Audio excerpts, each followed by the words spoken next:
Assalamualaikum warahmatullahi wabarakatuh. Saya Oktavia Dwi Mulyaningsih.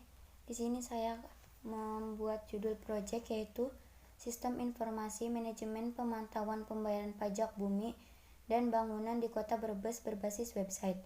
Proyek dimulai pada tanggal 1 Agustus 2021. Kemudian proyek selesai pada tanggal 24 November 2021. Anggaran proyeknya yaitu 90 juta rupiah.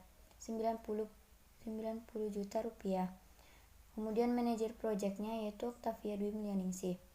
Tujuan proyeknya membuat sebuah sistem yang dapat membantu pemerintah untuk mengetahui perkembangan pembayaran sehingga tidak adanya penunggakan.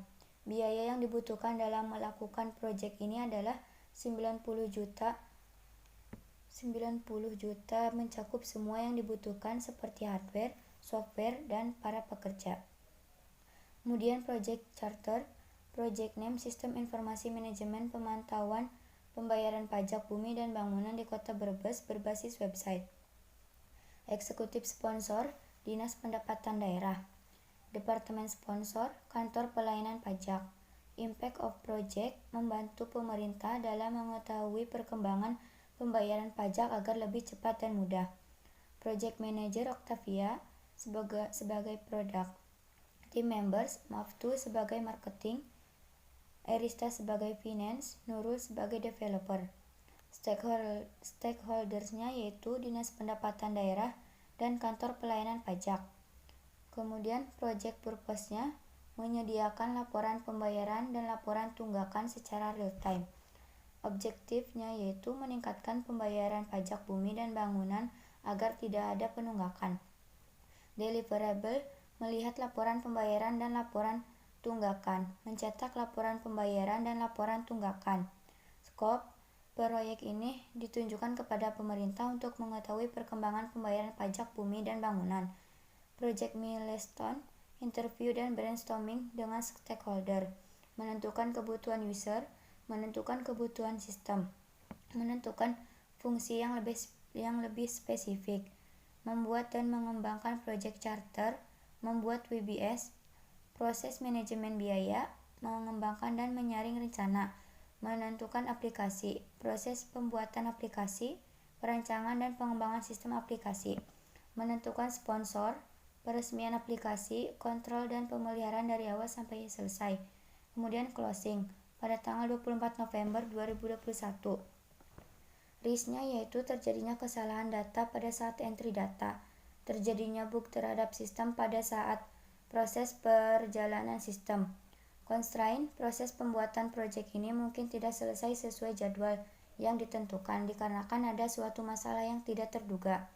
External dependency, pekerjaan lapangan dan non-lapangan saling berkoordinasi dengan baik hingga menyepakati perjanjian proyek ini, terutama para investor dan sponsor yang berkontribusi. Kemudian communication strategi, perencanaan diadakan minimal 2 kali. Distribusi informasi, pelaporan kinerja atau proses pengerjaan dilakukan minimal seminggu sekali. Kemudian struktur rincian pekerjaan. Yang pertama, analisis dan desain sistem dilakukan selama 15 hari, yaitu meliputi menganalisis sistem informasi pemantauan pembayaran pajak bumi dan bangunan dengan mewawancarai pihak yang bersangkutan.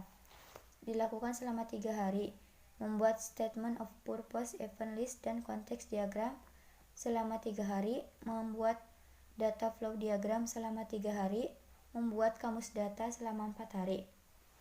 Kemudian membuat proses specification selama 3 hari, membuat entity relationship diagram selama 3 hari, membuat dokumentasi analisis dan desain sistem selama 4 hari. Kemudian desain aplikasi dilakukan selama 7 hari. Membuat desain halaman beranda aplikasi dilakukan selama 5 hari. Membuat desain menu aplikasi dan form masukan selama 5 hari. Membuat desain laporan dan form laporan dilakukan selama 5 hari. Kemudian dokumentasi desain aplikasi dan kemudian programming dilakukan selama 10 hari, yaitu meliputi programming back-end dan front-end, Dokumentasi program back-end dan front-end. Pengujian aplikasi dilakukan selama 5 hari. Melakukan tes pada program, dokumentasi testing program. Kemudian maintenance selama 5 hari. Pemeliharaan dan perbaikan sistem. Administrasi, melakukan administrasi proyek dan mendokumentasikannya dilakukan selama 3 hari. Mungkin itu saja yang bisa saya jelaskan, kurang lebihnya mohon maaf. Wassalamualaikum warahmatullahi wabarakatuh.